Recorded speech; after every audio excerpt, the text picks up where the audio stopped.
രാവിലെ തന്നെ കഴിച്ചിട്ട് ഷവർമ കഴിക്കാൻ വന്നിട്ട് ഷവർമ കഴിച്ചിട്ട് ഇന്ന് ഞാൻ ബില്ല് എടുക്കാറുണ്ട്. വലിയ മെയിനായിട്ട് ബില്ല് എടുക്കാൻ പോയതാ. വിട്ടൊക്കെ ഇൻസഫിഷ്യന്റ് ബാങ്ക് ബാലൻസ് 5ന്റെ കയ്യിൽ വെറും മെയിൻ ആവലിനോ നറുക്കെടുപ്പിന്റെ കൂപ്പിടുന്ന ഷോ ആണ് നിങ്ങൾ ഈ കാണുന്നത്.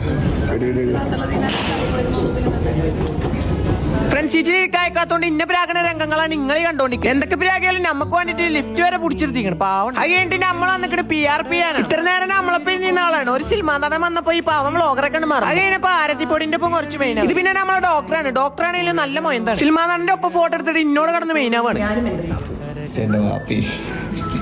ഈ മൊയന്തിന് പിന്നെ തിന്നാൻ തലം കിട്ടിയാൽ മതി. നല്ല റോബസ്റ്റ് തൊള്ളയൊക്കെ തിരിക്കും. ആറ്റിറ്റ്യൂഡ് ഇട്ട് തിന്നാൻ പറഞ്ഞ ആട്ടുംകാട്ടിട്ട് തിന്നണ പോലെ ഉണ്ട്. അങ്ങനെ നമ്മൾ PRP ചെയ്യലുണ്ടെങ്കിൽ നല്ല സുഖം. ഡോക്ടർമാർ എന്തായിട്ട് നമ്മൾ ഡോക്ടറിനെ കുന്തളിപ്പ് ടീമൊക്കെ ഡോക്ടർ ബസ്സിലൊക്കെ ഈ ജാക്കറ്റ് ഇട്ടിട്ട് ഇങ്ങനെ പോക്ക്. ഡോക്ടറിനെ അവിടെ ഡ്രോപ്പാക്കി നമ്മൾ പോയി. അത് കഴിഞ്ഞിട്ട് നമ്മൾ വന്ന് മോനേഷപ്പിന്റെ പേര് സയന്റിഫിക്കലി ഇതിന് എന്താ പറയാ എനിക്ക് പറയാൻ അറിയില്ല. ഞങ്ങളുടെ നാട്ടിൽ ഇതിന് മാനസികം ക്യൂട്ട്നെസ് ഇട്ട് ഒരു ഗ്ലാസ് ജ്യൂസും കുടിച്ച് ഞങ്ങൾ അവിടെ നിന്ന് നേരെ പോയത് അഴീക്കൽ ബീച്ച് ഫെസ്റ്റിക്ക. ഇന്നെ തിരിച്ചറിഞ്ഞിട്ട് ഓളെ തിരിച്ചറിയാത്തതിന്റെ ആക്രമണമാണ് നിങ്ങൾ കണ്ടോണ്ട്. ഞാൻ എന്ത് കാട്ടാണ് ഓല് തിരിച്ചറിയാത്തതിന്. അത് കഴിഞ്ഞിട്ട് നമ്മൾ നേരെ യന്ത്രൂനാലിക്കാണ്. പേടിച്ചിട്ടില്ലല്ലോ ഒന്ന് വരച്ചു. അടിയത്തെ പീഡിയെന്നത് നമ്മളെ കണ്ടിട്ട് ഒച്ചിമ്പിളിയും കൂടി ഒന്നും നോക്കില്ല. അയിമന്ന് ചാടി ഇറങ്ങി നേരെ ഓരോ പീഡിയ അങ്ങോട്ട് പോയി. നോക്കുമ്പോ ആരാ ഫുഡി ഷെഫ്. അവിടെ ആണെങ്കിൽ ഒരേ പൊളി വേറെ എവിടെ ഇല്ലാത്ത ഒച്ചിമ്പാളൊക്കെ അവിടെ. അവിടെ ഒരു സ്പെഷ്യൽ പൊതപ്പങ്കുണ്ട വെള്ളവും കുടിച്ച് നമ്മൾ പോയി. അത് കഴിഞ്ഞ് നേരെ വന്ന് ചേരമാമ്പള്ളിന്റെ അവിടെ അല്ലേ ഡൗൺ ടൗൺ. അവിടെ ഇന്ന് മൂക്ക് തോണ്ടണ മെഹറിനാണ് നിങ്ങൾ കാണുന്നത്. ആള് സെലിബ്രിറ്റി ആണെങ്കിൽ മൂക്കിലൊക്കെ തോന്നും. ഡൗൺ ടൗൺ മൂപ്പര അത്ര തന്നു. അത് മേടിച്ചു നേരെ പോയത് ഷെബിന്റെ പേരേക്കാ. ഇന്നിവിടെ കടന്നുറങ്ങുന്നുണ്ട്. ബാക്കി നാളെ